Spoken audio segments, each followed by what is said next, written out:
रितेश राय जी धनजी भैया पुरस्कार देने चार गो यार अब पांचवा यार हम अंतिम बाबा चार गो यार अलगे बने अब पांचवा यार हम बने चार गो यार ये यार से पूछा करेंगे काहे यार काहे मित्र सुदामा काहे आज दुबराई जाकर कोना बात के टेंशन में बड़ा काम होइला देखिए लड़का दिल के दास्तान अपना चारों मित्र से सुनावता कहता कि यार जीवन में कभी सोचबो ना कइनी कि हमरो के केहू इंग्लिश में हम खाली पाइप भी चले ले प्रपोज प्रपोज करी तर प्रपोज चाहे प्रपोज भोजपुरी का ऐसा भाषा है तू अर्थी जैसे तारा गीत खराब लगे लगो इन्हें के लोग जानते का कहला कि के आई बतावे बढ़िया अनुपमा अनुपमा टक्कर देला बीबीयू गोलू उल्लू के आई बाबा जावे तो अंजनी उंजनी आई बड़ी हो अंधी पुंदी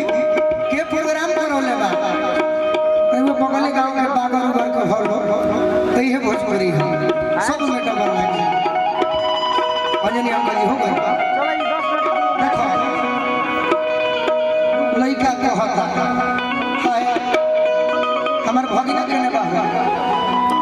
भगिना का ना देखेला तो मन में कोई शब्द हो जाला लड़का कहता कि पपिया में लिखी अरे छपिया के पपिया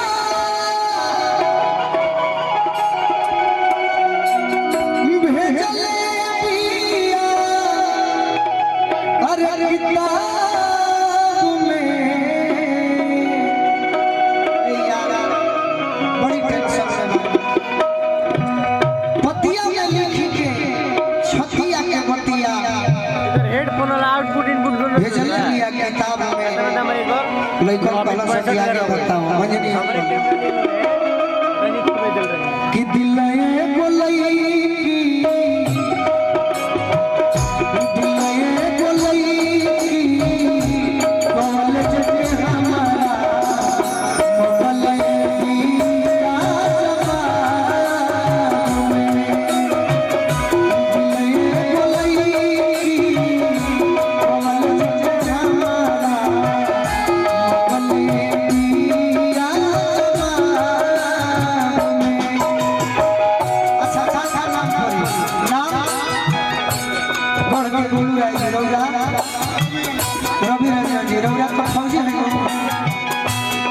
रितेश राय जी धनजी भैया पुरस्कार देने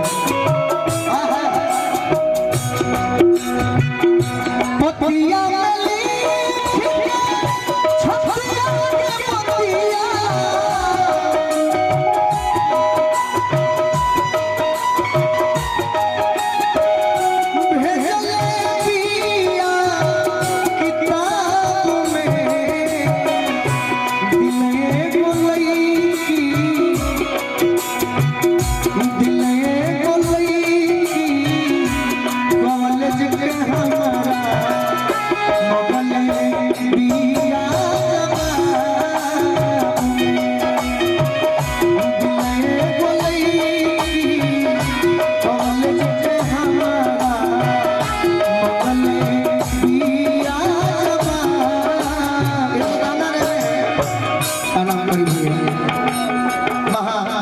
बहुत बहुत पुरस्कार दिले बनी एगो गाना अनुपमा देखता है बाबा का कहता है दिल बोलई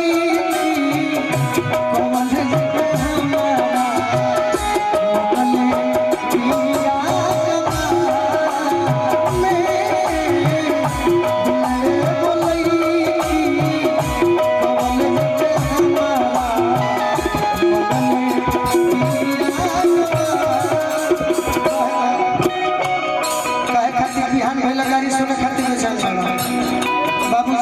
कहती है कि जो सब गोलुआ पर हम उठाई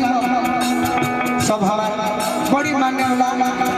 बबुआ हमार हल सचिन बाड़ो सचिन के छोट भाई भाई लड़का